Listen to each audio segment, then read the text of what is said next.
My name is Amy Rayburn, and I am doing my persuasive speech on sexual offenders should be named and shamed. Everyone knows someone who has been sexually assaulted. It either has been themselves, a family member, or a close friend.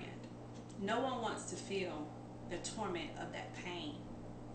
Just think if it was your child or you. Think of your child walking home from the bus stop, right above your house. You're inside your house, and a stranger takes them and sexually offends them. What do you do? What do you say? How would you feel if it was your child? Sexual offenders should be named and shamed. No one wants to live in a place where sexual offenders are unknown. No one wants someone in their family to be victimized by a sexual offender either. Think of sexual offenders who don't register. That could be someone who's your neighbor. It could be your best friend. It could be somebody you casually meet and think everything's fine and okay, and you know that person, and you think that they're okay to be around. Sexual offenders should be named and shamed. The Congress passed a bill called Jessica's Law that requires all sexual offenders within the state that they live in register.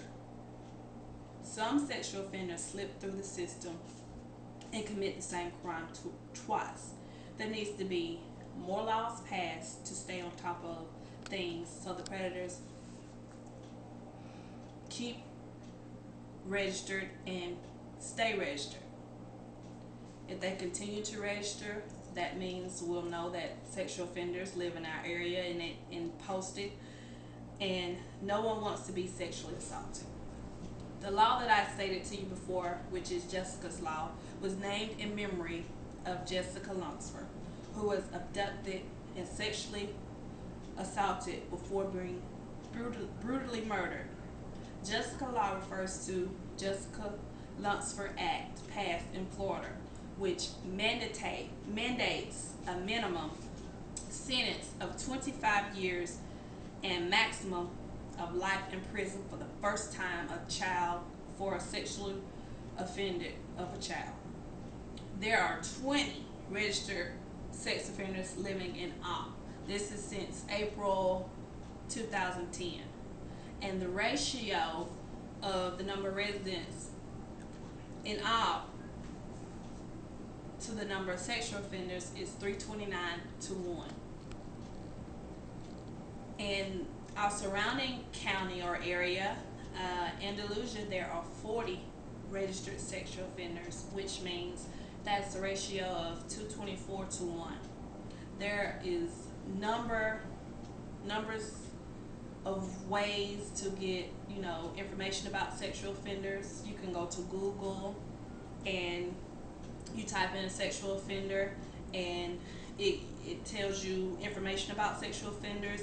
It tells you can go to specific websites such as the Registered Sexual Offenders in Alabama, the website that I went to, and it just popped up every county in Alabama, starting from the A's through Z, and you will be amazed. Some of those people on that website has sexually assaulted 1-year-olds, 4-year-olds. I mean, it goes from babies all the way up to grown women and men. And I just don't understand. Congress need to pass more laws to prohibit sexual offenders from committing the crimes that they commit, and making sure that they don't commit the crimes again. That's why sexual offenders should be named and shamed, as I said, and I will continue to say. Sexual offenders will have that name carried with them for the rest of their life, and I don't understand why they would commit a crime and think they shouldn't have to repay for what they did, and they should have to pay for what they did. And hopefully they'll learn from their mistakes. But, long as they register, we will know that they live in our community. And thank you.